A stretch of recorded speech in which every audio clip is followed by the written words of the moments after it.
Hello दोस्तों, हमने class अपनी कल जहाँ से छोड़ी थी आज वहीं से स्टार्ट करते हैं। मार्कर कहाँ रख दिया? हाँ, तो हमने कल आपको कुछ ऐसे समाज सुधारकों के बारे में बताया था जिनके प्रयासों के द्वारा भारतीय समाज जो आज है, जिस समाज में हम रह रहे हैं, उसकी स्थापना की गई थी। और यही वो व्यक्ति हैं जिनके उपकारों के नीचे हम दबे हुए हैं। हम इनका जितना भी सम्मान करें, जितना इनके प्रयासों की तारीफ करें, उतना ही कम है। उनमें कुछ के नाम मैंने लिख रखे हैं: राजा राम मोहन राय, केशव चंद्र सेन, ईश्वर चंद्र विद्यासागर, देवेंद्र नाथ ठाकुर, दयानंद सरस्वती, विवेकानंद, रामकृष्ण परमहंस, और ऐसे बहुत ज्यादा है, बहुत ज्यादा। मतलब आप ये मानिए कि जब कोई सभ्यता डूब रही होती है या उसमें कुरीतियां फैलती जाती हैं, तो एक छोटा सा प्रयास भी बहुत ज्यादा ही दिखाई देता है। ऐसे ही समय में एक पुजारी जी, या बोल सकते हैं समाज सुधारक, या दैवी पुरुष की बात करते हैं, रामकृष्ण परमहंस। आप सभी को इनका नाम पता होगा। ये सबसे ज्यादा प्रसिद्ध होते हैं अपने एक शिष्य देवेंद्र, जिनका नाम था विवेकानंद। विवेकानंद के कारण सबसे ज्यादा ये फेमस होते हैं। विवेकानंद के बारे में सभी को ज्यादातर चीजें पता ही होंगी। इन्होंने 1893 ईस्वी में शिकागो में एक धर्म सम्मेलन में भाग लिया था और वो उनका ऐतिहासिक भाषण था। इनका जन्म 1862 ईस्वी में हुआ था। ये बचपन से ही उत्सुक प्रकृति के थे। इनके मन में हमेशा प्रश्न उठा करते थे, हर चीज को लेके ये ज्यादा से ज्यादा जानना चाहते थे।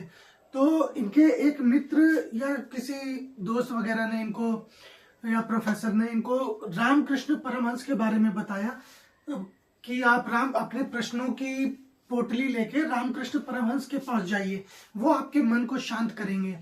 तो जब ये रामकृष्ण परमहंस के पास गए, उनका आचरण मतलब उनका सानिध्य इनको प्राप्त हुआ, शिक्षा प्राप्त हुई। इन अपने सारे प्रश्नों को इन्होंने रामकृष्ण परमहंस के सामने रख दिया और ये रामकृष्ण परमहंस से इतने ज्यादा प्रभावित हुए कि उनके शिष्य बन गए। उनके शिष्य बनकर इन्होंने आध्यात्म की शिक्षा ली। और जब रामकृष्ण परमहंस की मृत्यु हुई तो ये उससे बहुत ज्यादा दुखी हुए। तो इन्होंने अपने गुरु के नाम पर ही रामकृष्ण मिशन की स्थापना कर दी।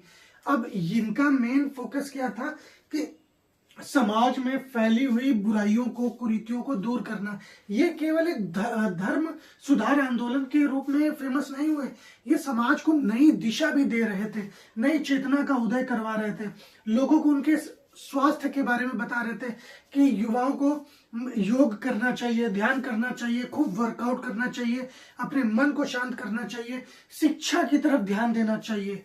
इसीलिए इन्होंने स्कूल कॉलेजेस भी खुलवाए। ऐसा नहीं है केवल धर्म की ही शिक्षा दी है, नहीं, इन्होंने स्कूल खुलवाए, कॉलेज खुलवाए, गरीबों के रहने के लिए जगह प्रोवाइड करवाने की कोशिश करी। अब बूढ़े, वो लोग जो जिनके कोई सहारा नहीं होते, उनके लिए अनाथालय भी खुलवाए। 1897 में रामकृष्ण मिशन की स्थापना करी। इन्होंने दर्शन, नैतिक, मानववादी मूल्यों, मतलब इनका मानना ये था कि ईश्वर आप बाहर मत देखिए, आप ईश्वर को एक मानव के अंदर ही देखिए, मानव में ही ईश्वर को ढूंढने की कोशिश करिए। जैसा कि मैंने अपनी प्राचीन इतिहास की क्लास में बताया था, एक होता है अंतर्यामी के मूल्यों पर ये विश्वास रखते थे। मतलब आपके हृदय में ही ईश्वर का वास है। आप जैसे अपने हृदय में ईश्वर के वास को महसूस करते हैं, जानते हैं, वैसे दूसरे मनुष्यों में भी ईश्वर को देखने की कोशिश कीजिए। ये शारीरिक और बौद्धिक विकास को बहुत ज्यादा प्रमोट करते थे। मूर्ति पूजा के ये बहुत विरोधी थे। इनका मानना यह था अध्यात्म से, ज्ञान से, बुद्धि से, शिक्षा से, योग से, एकाग्रता से ईश्वर की प्राप्ति की जा सकती है। ये मूर्ति पूजा के विरोधी जरूर थे।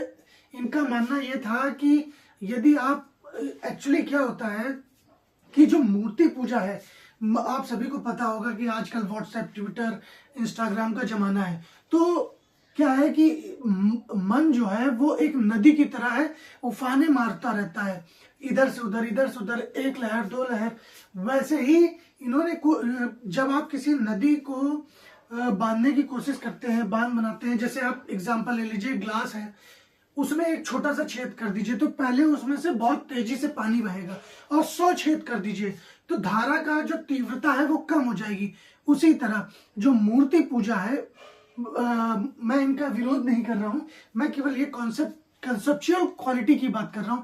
मूर्ति पूजा क्या है कि मूर्ति पूजा आपके मन को एकाग्र करने का एक तरीका है। मतलब आपके जो दिमाग में विचार इधर उधर भाग रहे हैं वो केंद्रित रहते हैं सामने आपके जो ईश्वर की मूर्ति रखी हुई है उस पर, और आप ध्यान लगा पाते हैं। इन्होंने जाति पात छुआछूत का पुरजोर विरोध किया। ये इस समय में जितने भी समाज सुधारक हुए उनका मेन फोकस क्या था, जो हिंदू धर्म है, जो सनातन सभ्यता है, जो अपने एक समय में इतने विकसित रूप में थी, उसको खत्म करने का जो एक काम किया है, जो अहम योगदान दिया है, वो है जाति व्यवस्था ने। क्योंकि जब समाज जातियों में बढ़ गया तो शिक्षा व्यवस्था भी कुछ महत्वपूर्ण जातियों के लिए क्या बोलते हैं, उत्तराधिकार बनकर रह गया। केवल उन्हीं जातियों का, ब्राह्मण क्षत्रियों का ही उस शिक्षा व्यवस्था पर अधिकार रह गया। शूद्र उससे अछूते रह गए, वैश्य उससे अछूते रह गए। तो एक सीमित जनसंख्या को जब आप शिक्षित बनाते हैं तो धीरे धीरे वो सभ्यता समाप्त होती जाती है। उसके बाद आए दयानंद सरस्वती। दयानंद सरस्वती का सबसे बड़ा योगदान जो था वो डीएवी कॉलेज का था। मतलब इन्होंने समाज को इतना ज्यादा शिक्षित करने की कोशिश करी। इनका मेन फोकस क्या था कि समाज जब शिक्षित होगा तभी सभ्यता विकसित होगी। एक शिक्षित समाज ही नए नए विचारों का उद्भव कर सकता है। ये दयानंद सरस्वती आर्य समाज के संस्थापक थे। इन्होंने 1875 में आर्य समाज की स्थापना करी थी। 1824 से 1883 तक इनका कार्यकाल माना जाता है। इनके बचपन का नाम मूल शंकर था। ये एक ब्राह्मण परिवार में पैदा हुए थे गुजरात में। इन्होंने सत्य की तलाश 15 वर्षों तक की। मतलब आप समझ सकते हैं जितने भी उपदेशक, विचारक या समाज सुधारक हुए हैं, जिनको महान भगवान की उपाधि भी देते हैं, जैसे महात्मा बुद्ध हो गए, कबीर, तुलसीदास, रहीम, तो ये भी उन्हीं की कैटेगरी में आते हैं जिन्होंने मतलब 15 वर्षों तक सत्य की तलाश करी, ध्यान किया, योग किया, और जो भी ज्ञान प्राप्त किया वो उससे समाज का भला करने की कोशिश करी। आप इस चीज पे कृपया फोकस कीजिएगा कि आप कितने ज्ञानी हैं। इस बात से किसी को कोई भी फर्क नहीं पड़ता है। क्यों नहीं फर्क पड़ता है? अब मान लीजिए कि आप बहुत बुद्धिमान हैं, मुझे उससे कोई फर्क नहीं पड़ता। आपके पास करोड़ों रुपए हो, मुझे उससे कोई फर्क नहीं पड़ता। लेकिन जब आप उन रुपयों का, अपने ज्ञान का समाज की भलाई के लिए उपयोग करते हैं, समाज को उससे भला होता है, समाज प्रगति करता है, तब जाके उसका नाम होता है, तब वो जाके महान बनता है, एक समाज सुधारक बनता है। जैसे धीरू भाई अंबानी ले लो या गौतम अडानी जी को ले लो, और उसी जगह रतन टाटा जी को ले लो। अब रतन टाटा जी, धीरू भाई अंबानी और बाकियों में क्या अंतर है? बाकियों में अंतर केवल इतना है कि धीरू भाई अंबानी और रतन टाटा के कंपैरिजन में, धीरू भाई अंबानी, अडानी जी और रतन टाटा जी में अंतर सिर्फ इतना है कि रतन टाटा जी समाज सुधार में ज्यादा प्रयासरत थे। उन्होंने भारत को आगे बढ़ाने में बहुमूल्य योगदान दिया है। उसी तरह ये भी वो ही समाज सुधारक है जिन्होंने अपनी कठिन तपस्या से ज्ञान प्राप्त किया और समाज का कल्याण करने की कोशिश करी। इन्होंने सबसे पहले आर्य समाज की स्थापना कहाँ करी थी? बॉम्बे में। इनका मुख्य नारा था वेदों की ओर लौटो। और ये आई एम सॉरी, मैं थोड़ा सा गलत बता गया। ये मूर्ति पूजा का समर्थन करते थे। स्वामी विवेकानंद मूर्ति पूजा के विरोधी नहीं थे। सॉरी, दयानंद सरस्वती जी ने नारा दिया था वेदों की ओर लौटो, और यही आर्य समाज ने ही जो हिंदू जो थे वो तलवार के दम से, डर से या बाकी रीजन से अदर रिलीजन में कन्वर्ट हो गए थे, मुस्लिम बन गए थे, उनको वापस हिंदू धर्म में लाने के लिए शुद्धि आंदोलन चलाया था। और यकीन मानिए मैं आर्य समाज को बहुत ज्यादा ही मतलब पसंद करता हूं। इनकी जो नैतिक विचारधारा है, जो मूल विचारधारा है, वो ही सनातन सभ्यता की मूल विचारधारा है। इन्होंने, आर्य समाज ने, दयानंद सरस्वती ने हिंदू धर्म को, सनातन संस्कृति को जीवित रखने में मेरे अकॉर्डिंग सबसे बड़ा योगदान दिया है। आप कभी आर्य समाज की जो सभ्यता है, जो उसके मूल विचार है, जो सभ्यताओं पर फोकस करते हैं, वो उसको आप कभी पढ़ने की कोशिश कीजिएगा। इन्होंने कोशिश करी थी कि जो विवाह की उम्र है वो बढ़ा दी जाए, लड़कों के लिए 25 और लड़कियों के लिए 16। उसका मेन रीजन क्या था कि छोटी उम्र में लड़कियों का विवाह हो जाता था बड़े बड़े बूढ़ों से, और बाल विवाह का भी प्रचलन था कि पता चला 4 वर्ष की लड़की है, 5 वर्ष का लड़का है, या 2 वर्ष की लड़की है, 3 वर्ष का लड़का है, दोनों का विवाह कर दिया जाए। अब बाद में पता चला लड़का 8-10 साल के बाद हैजा, कॉलरा, उस समय बीमारियां भी ज्यादा थी, उससे मर जाता है, तो लड़की बचपन में ही विधवा हो जाती है। अब उसे ये भी नहीं पता कि विवाह क्या होता है, और विवाह पता चलने से पहले ही वो विधवा हो जाती है। और बाल्यकाल में जो लड़कियां 5-6 साल में शादी कर लेती थी, 2-3 साल में उनका 13-14 में गौना हो जाता था, और वो जैसे ही फर्टिलिटी की एज में आती थी उनके बच्चे होना स्टार्ट हो जाते थे। और वो उस समय खान पान अच्छा नहीं था, न्यूट्रिशनल सिक्योरिटी अच्छी नहीं थी, तो महिलाओं को के ऊपर और भी ज्यादा संकट हो जाते थे। पता चला कि 10-10 बच्चे हो रहे हैं। अब 10 बच्चों में महिला का शरीर पूरी तरीके से टूट जाता था, और कई बार प्रसव पीड़ा के कारण महिलाओं की मौत भी हो जाती थी। इसीलिए इन्होंने प्रयास किया कि किसी भी तरह पुरुष और महिलाओं की जो विवाह की उम्र है वो बढ़ा दी जाए, पुरुषों के लिए 25 और महिलाओं के लिए 16। इन्हीं को father of unrest, Indian unrest बोला जाता है। अनरेस्ट का मतलब क्या है, इस लाइन को मैं क्लियर करना चाहूंगा।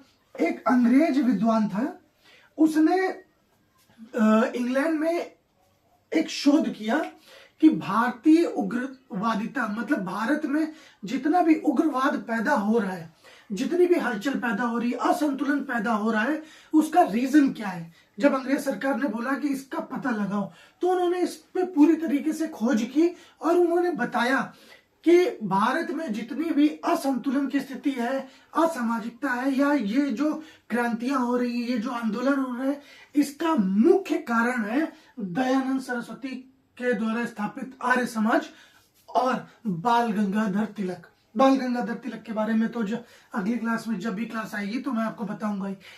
इनको ही बोला जाता है, क्यों? क्योंकि इन्होंने सबसे बड़ा योगदान दिया था शिक्षा व्यवस्था में। उस समय दयानंद सरस्वती द्वारा, आप ये समझिए कि जब भारत को अंधकार के युग के रूप में माना जा रहा था, सनातन सभ्यता नष्ट होती जा रही थी, इन्होंने बोला कि जो कंप्लीट ट्रुथ है वो वेदों की में ही है। इन्होंने वेदों के दार्शनिक और नैतिक मूल्यों का समर्थन किया। इन्होंने बताया कि वेदों के अनुसार जाति व्यवस्था नहीं थी। वेदों में अगर आप पढ़ेंगे तो ऋग्वेद के शायद 9वें मंडल में, ऋग्वेद के 9वें मंडल के पुरुष सूक्त को बहुत बाद में जोड़ा गया है। ऋग्वेद में पहले अलग अलग मंडल थे, उन मंडलों में सबसे लास्ट में जोड़ा गया है 9वां मंडल और शायद दूसरा मंडल। 9वें मंडल में ही पुरुष सूक्त की रचना की गई है। पुरुष सूक्त में ही बताया गया है कि कैसे ब्राह्मण पैदा हुए, कैसे क्षत्रिय, कैसे वैश्य, कैसे शूद्र।